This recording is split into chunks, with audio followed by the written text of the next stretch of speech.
Alright guys, a little bit about the history of hip hop. So, hip hop is not just a dance style we learn in the studio or a form of music, it's a culture, it's a way of life. There's 4 aspects of the hip hop culture. KRS-One came in and added the 5th a few years after its beginning. 4 of the aspects are b-boy, the dance, breakdancing, the only style of dance to come out of the hip hop movement. Number 2 is DJ, the music. MC, number 3, the verbiage, rapping, and 4th is graffiti, the artwork. KRS-One came in and added a 5th element called the philosophies, a way of thought, one of no opportunity to opportunity, maybe one of poverty to wealth. Basically a way of thought saying that your current situation does not define you, that you can get out of it and you can pursue the best in life, maybe perhaps using the art of hip hop. So the birthday of hip hop is commonly believed to be August 11th, 1973, when a young girl, Cindy Campbell, wanted her older brother, Clive Campbell, to DJ her back to school dance to raise money to buy clothes. She charged the girl 25 cents, the guys 50 cents, and she made over $300. At this block party, Clive Campbell, also known as DJ Kool Herc, DJ'd the party. And his DJ style was unlike anything else. What he would do is he would take 2 record players, play the same album, the same record on each album, on each record player. He'd play the same track on each album. And back then they had breaks in the music. They were just instrumental parts which people would come out and dance to. So he'd play the instrumental break on one record player, use the slider, slide it over, and play the same break on the other album. Therefore, making the break go from 1 to 2 minutes to 15 minutes long, 10, 15 minutes long, and people would come out and dance to the break. Therefore, they became known as break dancers. Cool? Out of this environment, the hip hop culture was formed. There's a second school of thought in which some people say the birthday of hip hop was when the Zulu Nation coined the term hip hop a few years later, but for right now, the majority consider it to be August 11, 1973. 1520 Sedgwick Avenue in the Bronx, New York. Now this is all going on the East Coast, right? But at the same time, there's different communities across the country who are getting down in their own way.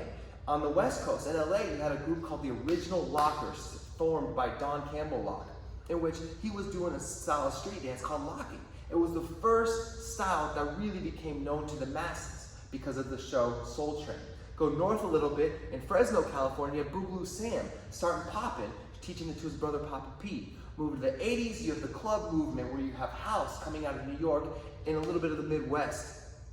Each one of these styles have their own rich, incredible history. Today, we've kind of all looped them into hip hop, but hip hop is actually the only culture that came out of the Bronx, New York, and the surrounding boroughs in New York. A more better term would be street dance or urban. So basically, we're talking about styles that came from urban communities that now have impacted the entire world. Going a little bit further, making it relate to today, the biggest move we have right now is what? The whoa. We had the whoa. Last year, it was the shoot. Before, we had the Millie Rock. Then we're going back to the Dougie, Sea-Walk, Crip Walk, Mono, Chicken Head. Going back further, you had the Harlem Shake. What are these moves are? These are all moves that start in the communities, in the streets, right? Then a few years ago, like 10, 20 years ago, they'd be in the streets for 2 to 5 years before a celebrity, an artist would put them in their music video and the whole world would know. You have like Eve with the Harlem Shake, a whole style of dance, Crumpin' with Missy Elliott. Now it takes a little bit quicker, a lot quicker actually, for the moves to get from the streets to the masses because of social media.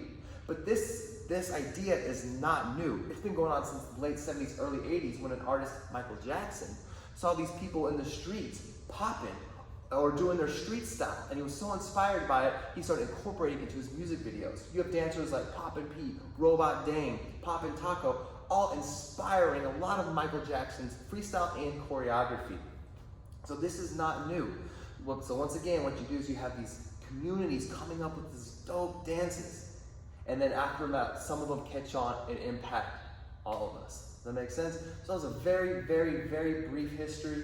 1520 Sedgwick Avenue, August 11, 1973, Bronx, New York, DJ Kool Herc for hip hop. But we can't forget all the other styles that came up. 1971 locking, 76 popping, All these styles that have come up that we now call hip hop, but they each have their own history, own founders, so really own styles. So street dance, urban choreography, street choreography would probably be a more reliable term. But let's get into some groups.